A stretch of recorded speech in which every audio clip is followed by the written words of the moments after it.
Students, forest society and colonialism second part. इस part में आज हम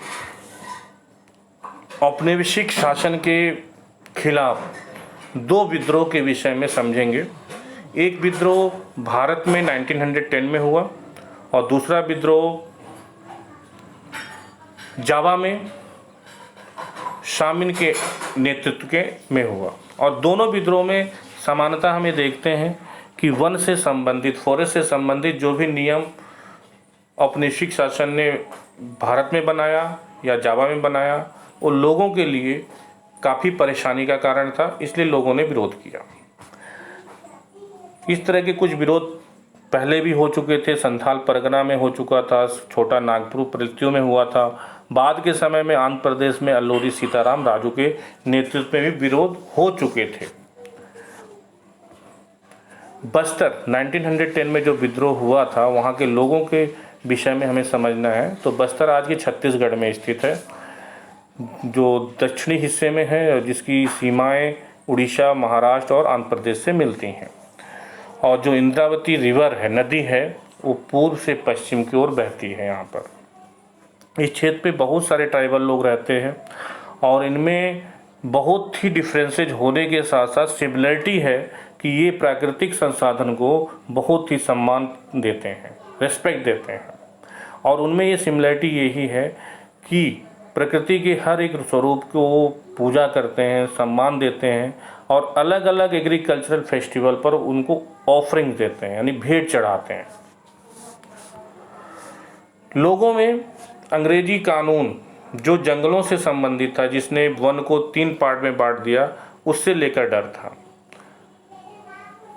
कि जो भी 2/3 फॉरेस्ट एरिया था वो रिजर्व कर दिया गया, प्रोटेक्टेड फॉरेस्ट बना दिए गए, रिजर्व फॉरेस्ट बना दिए गए, शिफ्टिंग कल्टीवेशन को बैन कर दिया गया, शिकार नहीं कर सकते थे, जंगल से किसी भी प्रकार के प्रोडक्ट्स को इकट्ठा नहीं कर सकते थे। हंटिंग के विषय में आपने पिछली बार पहले पार्ट में देखा था कि किस तरीके से एक बड़ा गेम, एक शौक बना था। भारतीय शासक अंग्रेजी हुकूमत के अंतर्गत थे, बड़ी संख्या में इन निरीह जानवरों की हत्या की गई शिकार के नाम पर। एक तीसरे प्रकार का फॉरेस्ट जो बनाया गया था, उसे विलेज फॉरेस्ट कहा जाता था। इसे इसीलिए बनाया गया ताकि यहाँ पर जो लोग रहें वो औपनिवेशिक सरकार को श्रम प्रोवाइड कर सकें। लोग अलग अलग तरीके से परेशानी में पड़ चुके थे।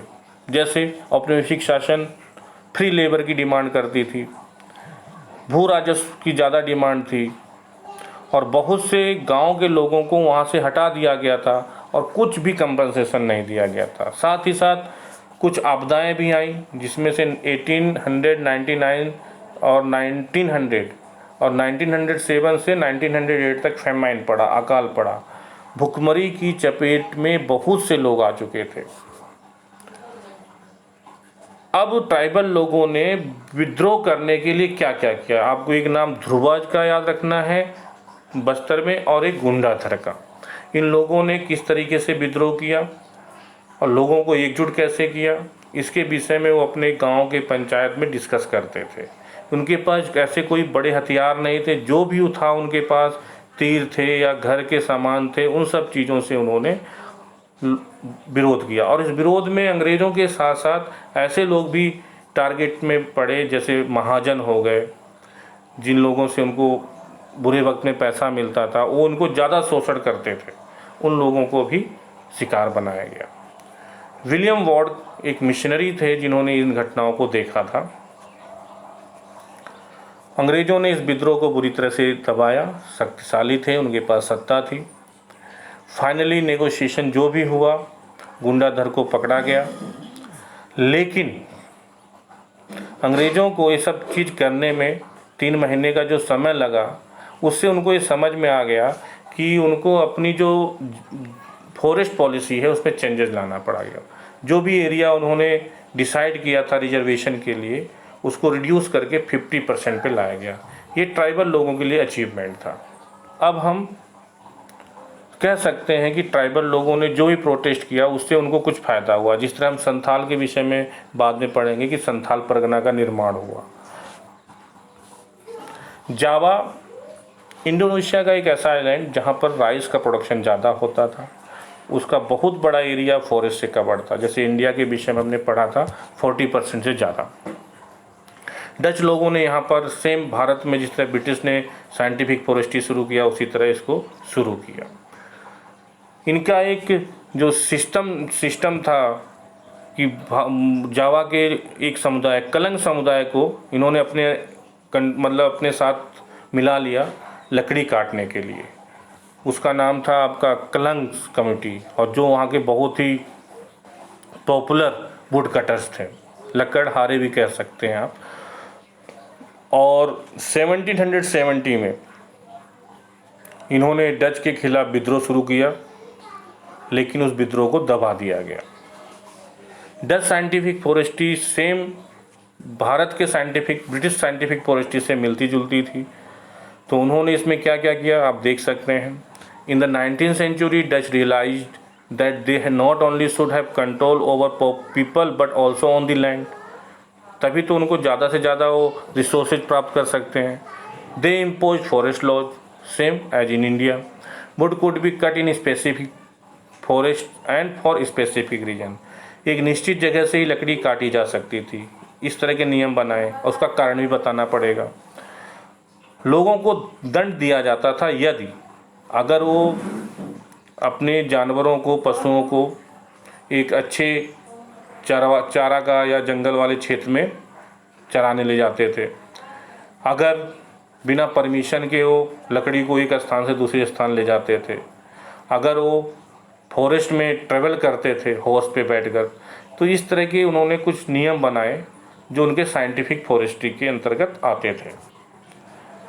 उन्होंने एक वहाँ पर व्यवस्था शुरू की जिसका नाम था ब्लेंड डॉग डीएनस्टेंट सिस्टम। इसमें क्या था कि जो लकड़ियाँ काटी जाएंगी उसके लिए तो मजदूर चाहिए, श्रम चाहिए। तो हर एक परिवार से ये उम्मीद करते थे कि उनको श्रम प्रोवाइड किया जाए, उनको उनके लिए काम किया जाए, और इन सब चीज़ों के बदले उनको बहुत ही कम मजदूरी दी जाती थी।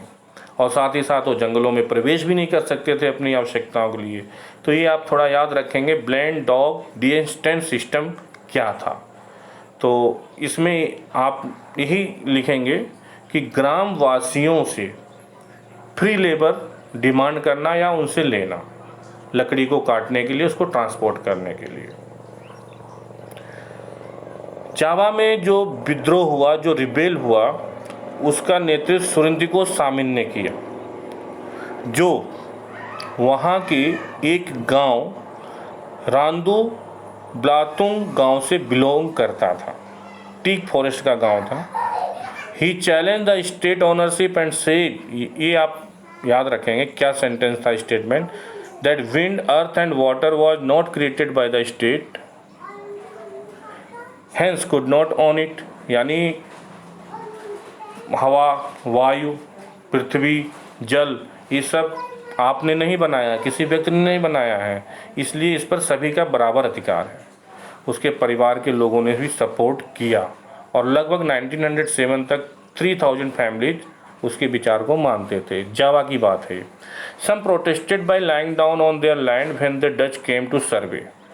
जिस तरह आप चिपको मूवमेंट के विषय में, उत्तराखंड के विषय में जानते हैं, चिपको मूवमेंट गौरा देवी चमोली डिस्ट्रिक्ट के रेहनी गांव में जो शुरू हुआ था, वो पेड़ों से चिपक जाते थे और पेड़ को काटने से मना करते थे। सेम इसी तरह से विद्रोह जावा में सामिन के नेतृत्व में हुआ और लास्ट में उन्होंने कहा कि हम टैक्स भी नहीं देंगे और हम आपके लिए श्रम भी नहीं देंगे।